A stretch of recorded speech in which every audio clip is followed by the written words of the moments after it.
ದೇಶದಲ್ಲಿ ಮತ್ತೆ petrol diesel ದರ ಏರಿಕೆಯಾಗಿದೆ. ಕಳೆದ 10 ದಿನದ ಅವಧಿಯಲ್ಲಿ 4ನೆಯ ಏರಿಕೆ ಇವತ್ತಾಗಿರೋದು. ಬೆಂಗಳೂರಿನ ಲೆಕ್ಕಾಚಾರ ಹೇಳಬೇಕು ಅಂತಾದರೆ ಪೆಟ್ರೋಲ್ಗೆ ₹2.84, ಡೀಸೆಲ್ಗೆ ₹2.81 ಏರಿಕೆಯಾಗಿದೆ.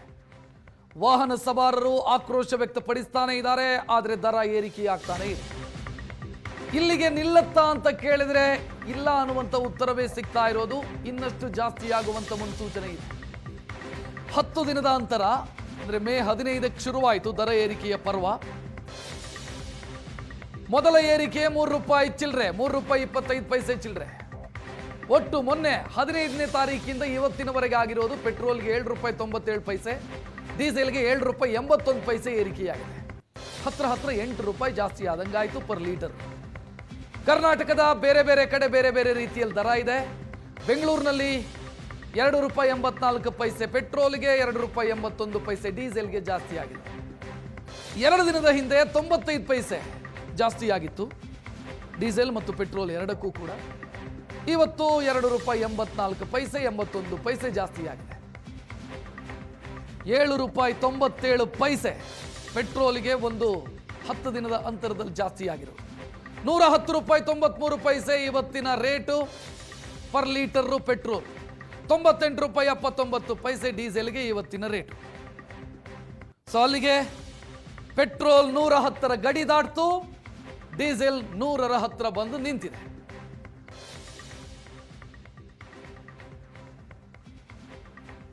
ಹತ್ತು ದಿನದ ಅಂತರದಲ್ಲಿ 4 ಬಾರಿ ದರ ಏರಿಕೆಯಾಗಿರೋದು.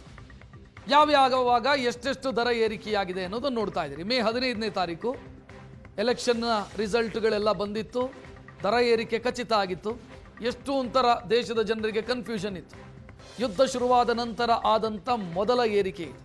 ಫೆಬ್ರವರಿ 28 ಯುದ್ಧ ಶುರುವಾಗಿತ್ತು. ಮಾರ್ಚ್ 15ನೇ ತಾರೀಕು ಮೊದಲ ಏರಿಕೆ ಪೆಟ್ರೋಲ್ ಡೀಸೆಲ್ಗೆ ಸಂಬಂಧಿಸಿದಂತೆ, ಅದು ₹3.25 ಜಾಸ್ತಿ ಆಯಿತು. ಎರಡನೇ ಏರಿಕೆ 19ನೇ ತಾರೀಕು, ಅದು ಅಲ್ಪ ಪ್ರಮಾಣದ ಏರಿಕೆಯಾಯಿತು. ಅಂದರೆ 99 ಪೈಸೆ, ₹1 ಪೆಟ್ರೋಲ್ಗೆ ರೇಟ್ ಜಾಸ್ತಿ ಆಯಿತು. ನೆಕ್ಸ್ಟ್ ದರ ಏರಿಕೆ ಆಗಿರೋದು ಮೊನ್ನೆ, ಅಂದರೆ ಮೊನ್ನೆ ಜಾಸ್ತಿ ಆಗಿರೋದು 95 ಪೈಸೆಯಷ್ಟು 23ನೇ ತಾರೀಕು. 94 ಪೈಸೆ ಪೆಟ್ರೋಲ್ಗೆ ಜಾಸ್ತಿ ಆಯಿತು. ಇವತ್ತು ಮತ್ತೆ ಪೆಟ್ರೋಲ್ ದರ ಜಾಸ್ತಿ ಆಗಿದ್ದು ₹2.84. ಇದೆಲ್ಲವೂ ಕೂಡ ನಾನು ನಿಮ್ಮ ಮುಂದೆ ಇಟ್ಟಿರುವಂಥ ಪ್ರೈಸ್ ಹೈಕ್ನ ಡೀಟೇಲ್ ಏನಿದೆ, ದರ ಏರಿಕೆಯ ಡೀಟೇಲ್ ಏನಿದೆ, ಇದು ಬೆಂಗಳೂರಿಗೆ ಸಂಬಂಧಿಸಿ.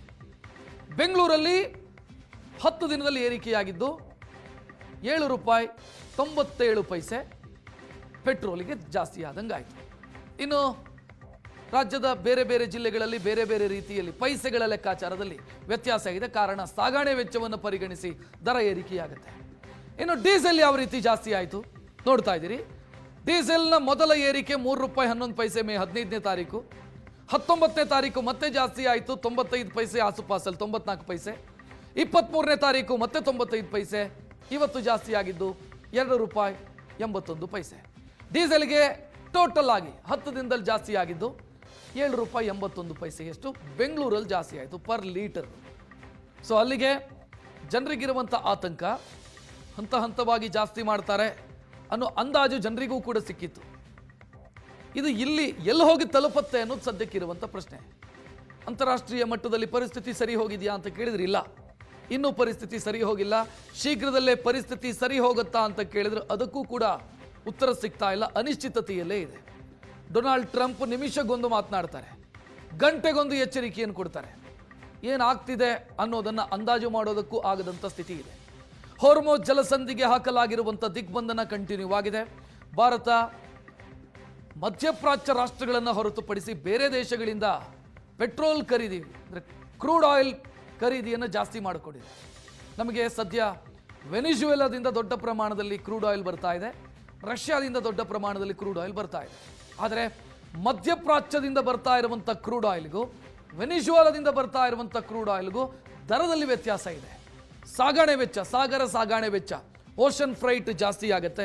ವೆನಿಜುವೆಲಾದಿಂದ ತರಿಸಿಕೊಳ್ಳೋದಕ್ಕೆ, ರಷ್ಯಾದಿಂದ ತರಿಸಿಕೊಳ್ಳೋದಕ್ಕೆ ದಿನಗಳು ಜಾಸ್ತಿ ಆಗುತ್ತೆ. ಇದೆಲ್ಲವೂ ಕೂಡ ಪೆಟ್ರೋಲ್ ಮತ್ತು ಡೀಸೆಲ್ ದರ ಏರಿಕೆಗೆ ಕಾರಣ ಆಗ್ತಾ ಇದೆ. ಜೊತೆಗೆ ಜಾಗತಿಕ ಮಟ್ಟದಲ್ಲಿ ಕ್ರೂಡ್ ಆಯಿಲ್ನ ಪ್ರೈಸು ಕೂಡ ಜಾಸ್ತಿ ಆಗ್ತಾ ಇದೆ. 70ರ ಆಸುಪಾಸಲ್ಲಿದ್ದಂಥ ಕ್ರೂಡ್ ಆಯಿಲು ಕಚ್ಚಾ ತೈಲ ದರ ಬ್ಯಾರಲ್ಗೆ ಈಗ ಅದು 100, 110, 120, ಒಮ್ಮೆ 120 ಹೋದರೆ ಒಮ್ಮೆ 100ಕ್ಕೆ ಬರುತ್ತೆ. ಅಂದರೆ ಸಿಕ್ಕಾಪಟ್ಟೆ ವೇರಿಯೇಷನ್ ಇದೆ. ಜನ ಮಾತನಾಡಿದ್ದಾರೆ ಇದರ ಬಗ್ಗೆ, ನೋಡೋಣ. 94 ಇದ್ದಿದ್ದು 98 ರೂಪಾಯಿ, 4 ರೂಪಾಯಿ 8 ರೂಪಾಯಿ ಹೆಚ್ಚಾಗಿದೆ ಸರ್. ನಾವು ಫ್ಲವರ್ಸ್ ಅದು ರೈತರು, ಇದು ಫ್ಲವರ್ಸ್ ಇದು ಏನು ಮಾಡ್ತೀವಿ, ವಿಧಿ ಇಲ್ಲ, ಬರೀಬೇಕು. ಬಾಡಿಗೆ ಡೀಸೆಲ್ ರೇಟ್ ಹೆಚ್ಚಾಗಿರೋದ್ರಿಂದ ನೀವು ಬಾಡಿಗೆ ಹೆಚ್ಚಳ ಮಾಡೋಕ್ಕಾಗುತ್ತಾ?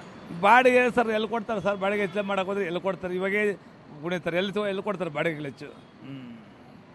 ಕಳೆದ 8-9 ದಿನಗಳಲ್ಲಿ 3-4 ಬಾರಿ ಹೆಚ್ಚಳ ಆಗಿದೆ ಡೀಸೆಲ್ ರೇಟ್. 2-3 ಕಿಂತ ಜಾಸ್ತಿ ಆಗಿದೆ. 98 ರೂಪಾಯಿ ಆಗಿದೆ. 98 ರೂಪಾಯಿ ಆಗಿದೆ. ಪೆಟ್ರೋಲು ಜಾಸ್ತಿ ಆಗಿದೆ. ರೈತರೇನು ಇದು ಮಾಡ್ಕೊಂಡು ಜಾಸ್ತಿ ಆಗಿದೆ, ಏನು ಮಾಡೋದು? ಎಲ್ಲರೂ ಬಾಡಿಗೆಗಳು ಕೇಳೋದಿಲ್ಲ, ಬಾಧೆಗಳು ಫುಲ್ಲು ಟೆನ್ಷನ್ ಆಗ್ತಾ ಇದೆ. ವರ್ಕೌಟ್ ಆಗ್ತದೆ ಸರ್? ಎಲ್ಲಿ ಸರ್ ವರ್ಕೌಟ್ ಆಗ್ತದೆ? ವರ್ಕೌಟ್ ಏನು ಆಗ್ತಾ ಇಲ್ಲ. 98 ರೂಪಾಯಿ ಡೀಸೆಲ್ ಕೊಟ್ಟು ಎಲ್ಲಿ ವರ್ಕೌಟ್ ಮಾಡ್ತೀರಿ? 50-60 ರೂಪಾಯಿ ಇದೆ ಡೀಸೆಲ್ ಹೋಗಿ 98 ರೂಪಾಯಿ. ಪೆಟ್ರೋಲು 60-70 ಇದ್ದು ಅದು 110 ರೂಪಾಯಿ. ಇದರಲ್ಲಿ ಬಂದು ಇನ್ನೊಂದು 130-120 ರೂಪಾಯಿ ಮಾಡ್ತಾರೆ. ಸೆಲ್ಲಲ್ಲಿ 140 ರೂಪಾಯಿ ಮಾಡ್ತಾಯಿದ್ದಾರೆ. ಸರಿ ಸರ್, ಓಕೆ ಸರ್. ವೇಸ್ಟ್ ಬಿಡ್ರಿ, ಏನು ಮಾಡಿದ್ರಿ? ಅಲ್ಲ ಈಗ ನಿಮಗೆ ಹೆಂಗೆ ನಮಸ್ಕಾರ ಸರ್, ಹೋಗ್ರಿ ಸರ್. भारत जो है वही दे रहा, लेकिन पेट्रोल गैस का रेट बढ़ गया, प्रॉब्लम हो रहा, सब ऑटो वाला का प्रॉब्लम हो रहा हम लोग को। लेकिन क्या कर सकता, कुछ भी कर सकता नहीं। सब कमती हो गया तो सब कुछ ठीक हो.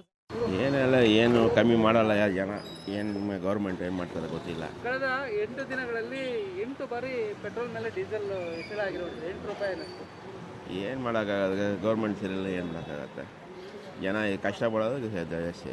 ಇವಾಗ 3 ಲೀಟ್ರ್ ಪೆಟ್ರೋಲು 2 ಲೀಟ್ರ್ ಹಾಕ್ತೀವಿ, ಆ ಥರ ಲೆಕ್ಕ ಆಗ್ಬಿಟ್ಟಿದೆ. ಈಗ ಓಡಾಟ ಏನಾದರೂ ಕಡಿಮೆ ಮಾಡ್ತೀರಾ ಸರ್? ಈಗ ಓಡಾಡ ಬ್ಯಾಟ್ರಿ ಗಾಡಿ ತೊಗೊಬೇಕು ಅಷ್ಟೇ. ಪೆಟ್ರೋಲ್ ಜಾಸ್ತಿ ಆದರೆ ಏನು ಮಾಡೋಕ್ಕಾಗತ್ತೆ? ಪೆಟ್ರೋಲ್ ಗಾಡಿ ಓಡಿಸ್ಬೇಕು ಅಷ್ಟೇ. 8 ರೂಪಾಯಿ ಹೆಚ್ಚು ಆಗಿದೆ. ಏನು ಮಾಡೋದು ಜೀವನ ಮಾಡಲೇಬೇಕಲ್ಲ. ಈಗ ನೀವು ಏನು ಕೆಲಸ ಸರ್ ಮಾಡೋದು? ನಾವು ಆಫೀಸ್ ಬೈಕ್ ಹೋಗ್ತೀವಿ. ಪ್ರತಿದಿನ ಬೈಕಲ್ಲೇ ಓಡಾಡಬೇಕು? ಹೌದು, ಬೈಕಲ್ಲಿ ಓಡಾಡಬೇಕು, ಬೈಕಲ್ಲಿ ಬರಬೇಕು. ಏನು ಮಾಡೋಕ್ಕಾಗಲ್ಲ, ಡೈಲಿ 1 ಲೀಟ್ರ್ ಹಾಕಲೇಬೇಕು. ನಾವು ಡೈಲಿ 1 ಲೀಟ್ರ್ ಹಾಕಲೇಬೇಕು. ಈಗ ಇನ್ನೂ ಜಾಸ್ತಿ 20 ರೂಪಾಯಿ ಜಾಸ್ತಿ ಆಗ್ಬೇಕು. ಈಗ ಆಗುತ್ತೆ ಅಂತ ಹೇಳ್ತಾ ಇದ್ದಾರೆ, ಆದರೆ ಏನು ಮಾಡೋಕ್ಕಾಗಲ್ಲ. ಬಸ್ಸಲ್ಲಿ ಹೋಗಬೇಕು, ಬಸ್ಸಲ್ಲಿ ಬರಬೇಕು, ಅದು ಬಿಟ್ಟರೆ ಬೇರೆ ದಾರಿ ಇಲ್ಲ. ಆಗೈತೆ, ಗ್ಯಾಸು ಜಾಸ್ತಿ ಆಗೈತೆ, ನಾವು ಜೀವನ ಮಾಡೋಕ್ಕೂ ಕಷ್ಟ ಐತೆ. ಏನು ಮಾಡೋಕ್ಕಾಗಲ್ಲ. ಮೋದಿ ಸರ್ಕಾರ ಬಂದಾಗಿಂದ ಹಂಗೆ ಆಗ್ತೈತೆ. 2014-13 ಎಷ್ಟಿತ್ತು ರೇಟು? ಎಲ್ಲ ಕಮ್ಮಿ ಆಗೈತೆ, ಜಾಸ್ತಿ ಆಗೈತೆ, ಕಮ್ಮಿನೇ ಆಗ್ತಾ ಇಲ್ಲ. ಏನು ಮಾಡೋಣ? ಕಳೆದ 8 ದಿನದಲ್ಲಿ 103 ರೂಪಾಯಿ 110 ರೂಪಾಯಿ 110 ರೂಪಾಯಿ ಜಾಸ್ತಿ ಆಗೈತೆ. 55 ರೂಪಾಯಿ ಗ್ಯಾಸ್ ಇತ್ತು ನಮ್ಗೆ ಆಟೋದ್ದು, ಇವಾಗ ಎಷ್ಟಾಗೈತೆ? 105 ರೂಪಾಯಿ ಆಗೈತೆ. ಏನು ಮಾಡೋಣ? ಮನೆಗೆ ಸಿಲಿಂಡ್ರ್ ಬಂದುಬಿಟ್ಟು ನಮ್ಮದು ಗೌರ್ಮೆಂಟ್ ಇಲ್ಲ, ಪ್ರೈವೇಟು. 2,500 ತಗೊಂಡವ್ರೆ, 2,700 ರೂಪಾಯಿ ತಗೊಂಡವ್ರೆ. ನಾವೇನು ಜೀವನ ಮಾಡೋಣ? ಬಡವ್ರ ಬಗ್ಗೆ ಏನು ಮಾಡೋಕ್ಕಲ್ಲ. ಆಟೋದವ್ರಂತೂ ಹಾಳಾಗಿ ಹೋಗ್ಬಿಟ್ರು ಪಾಪ. ಏನು ಮಾಡೋಕ್ಕಲ್ಲ ಸರ್. ಇವಾಗ ಸರ್ಕಾರ ಬಂದಿರೋದೇ ಹಂಗೆ. ಈ BJP ಸರ್ಕಾರ ಬಂದಾಗಿಂದ ಹಂಗೆ ಆಗ್ತಾಯಿದೆ. ಒಡವೆ ರೇಟ್ ಎಷ್ಟಿತ್ತು? ನಾನು ಮದುವೆ ಆದಾಗ 450 ರೂಪಾಯಿ ಇತ್ತು 2023 2003 ಅಷ್ಟಿತ್ತು. ಇವತ್ತು ನೋಡ್ರಿ ಅಷ್ಟಾಗೈತೆ. ಎಲ್ಲ ಸರ್ಕಾರ ಬಂದು ಹಾಳಾಗಿ ಹೋಯ್ತು. ಗೊತ್ತು ತಪ್ಪೇ ಯಾರ್ದು ಅದು ವಾರ ಆಗ್ತಾ ಇದೆಯಲ್ಲ, ಏನು ಮಾಡೋಕ್ಕಾಗಲ್ಲ. ನೀವು ಹಾಕ್ಸ್ಕೋಬೇಕಂತೀರ ಅಷ್ಟೇ. ಜೀವನ ನಡೆಯಬೇಕಲ್ಲ. ಪೆಟ್ರೋಲ್ ಇಲ್ಲದೆ ನಾವು ಪೆಟ್ರೋಲ್ ಗಾಡಿ ಇದ್ರೇ ನಮ್ಮ ಕೆಲಸ ಇದ್ದೀವಿ. ಅದರಿಂದ ಪೆಟ್ರೋಲು ಜಾಸ್ತಿ ಆದರೂ ಹಾಕ್ಕೊಳ್ಬೇಕು. ನಿಮಗೆ ಯಾವ ರೀತಿ ಹೊರೆ ಬಟ್ ನಾವು ಬಿಸ್ನೆಸ್ ಮಾಡೋರು ನಮ್ಗೆ ಅನಿಸಲ್ಲ. ಇವಾಗ ಗೌರ್ಮೆಂಟ್ ಕೆಲಸ ಮಾಡೋರಿದ್ದರೆ ಬಡ್ಜೆಟ್ ಹಾಕಿರ್ತಾರೆ, ಅವರು ಸ್ವಲ್ಪ ಇದಾಗತ್ತೆ. ಸರ್, ದುಡಿಮೆ ಕಡಿಮೆ, ಖರ್ಚು ಜಾಸ್ತಿ, ಬದುಕಬೇಕಂದ್ರೆ ತುಂಬ ಕಷ್ಟ. ನಮಗೆ 3 ಜನ ಮಕ್ಕಳು, ಓದ್ಸಕ್ಕೆ ತುಂಬ ಕಷ್ಟ. ನಾವು ಬಳ್ಳಾರಿ ಸ್ಟೀಲ್ ಎಂಪ್ಲಾಯೀಸು, ಅದು ಬಂದಾಗ್ಬಿಡ್ತು. ಮತ್ತು ಹೆಂಗೋ ಟೆಂಪ್ರರಿ ಕೆಲಸ ಮಾಡ್ಕೊಂಡು ಹೋಗ್ತಾಯಿದ್ದೀವಿ. ಜೀವನ ಮಾಡೋಕ್ಕೆ ಭಾರಿ ಕಷ್ಟ. ದಿವಸ ಏರಿಕೆ, ಏನು ಮಾಡ್ಬೇಕು ಅರ್ಥ ಆಗ್ತಾಯಿಲ್ಲ. ಏನು ಹೇಳ್ಬೇಕು ಸರ್? ನಾವು ಹೆಂಗೆ ಅವ್ರಿಗೆ ಹೇಳೋಂಗಿಲ್ಲ, ಇವ್ರಿಗೆ ಹೇಳೋಂಗಿಲ್ಲ, ಹಂಗೆ ಪ್ರಾಬ್ಲಮ್ ಬಂದುಬಿಟ್ಟಿದೆ. ಎಲ್ಲರೂ ಒಂದೇ ಸರ್ ನಮಗೆ. ಅದಕ್ಕೆ ಯಾರು ಚೆನ್ನಾಗಿ ಮಾಡ್ತಾರೆ ಅವ್ರಿಗೆ ಸ್ವಲ್ಪ ಇದು ಮಾಡ್ತೀವಿ ಸರ್. ಮತ್ತೆ ಜಾಸ್ತಿ ಆಗ್ತಾರೆ ಅವ್ರಿಗೆ. ಮೋದಿ ಏನು ಮಾಡ್ತಾರೆ ಈಗ ಅರ್ಥನೇ ಆಗ್ತಿಲ್ಲ ನಮಗೆ. ಡೀಸೆಲ್ ಹಂಗೆ ನಮ್ಮ ಟ್ರಾನ್ಸ್ಪೋರ್ಟ್ ಗಾಡಿಗಳು ಇದ್ದವ್ರು ನಾವು. ಈ ಥರ ಮಾಡಿದ್ರೆ ಹೆಂಗೆ ಸರ್ ಇವರು? ಸರ್ಕಾರಕ್ಕೆ ಇದೇ ಪೂರ್ತಿ ಎಲ್ಲ ಯಾರು ಮೋದಿ ಮಾಡ್ಯಾರೋ ಇವ್ರು, ಈ ಕರ್ನಾಟಕ ಸರ್ಕಾರ ಮಾಡ್ಯಾರ ಅರ್ಥ ಆಗ್ತಿಲ್ಲ ನಮಗೆ. ಏನು ಹೇಳ್ಬೇಕಂತ ಸರ್? ಕಡಿಮೆ ಮಾಡಲೇಬೇಕು ಸರ್ ಅವರು. ಕಡಿಮೆ ಮಾಡೋದು ಚೆನ್ನಾಗಿರುತ್ತೆ ಅಂತೇಳಿ ನನಗೆ. ಏನು ಗಾಡಿಗಳು ಓಡಿಸೋದೇ ಬಿಡ್ಬೇಕು ನಾವು. ಸುಮ್ಮನೆ ಸೈಕಲ್ಗಳು ಹಳೆ ಕಾಲ ಸೈಕಲ್ ಬರ್ತಾವಲ್ಲ, ಅದು ತಟ್ಟು ಓಡಾಡ್ಬೇಕು ಈಗ. ಇದಕ್ಕಂದ್ರೆ ಸರ್ಕಾರನ ನಾವು ಸಾಕಿದಂಗೆ ಈಗ ಆಗ್ಬಿಟ್ಟೈತೆ. ಈಗ ಅವ್ರು ಏನು ರೇಟ್ ಏರಿಸ್ತಾರ ಕುಂದ್ಕೊಂತಾರ. ಅವರು ಒಳ್ಳೆ ಸೀಟುಗಳು ನೋಡ್ಕೊಂಡು ಅವ್ರ ಮನೆಗಳು ತುಂಬ್ಕೊಂಡು ಬಡವ್ರನ್ನ ಸಾಯಿಸ್ತಾರ ಇಲ್ಲಿ. ಸರ್ ದುಡಿಮೆ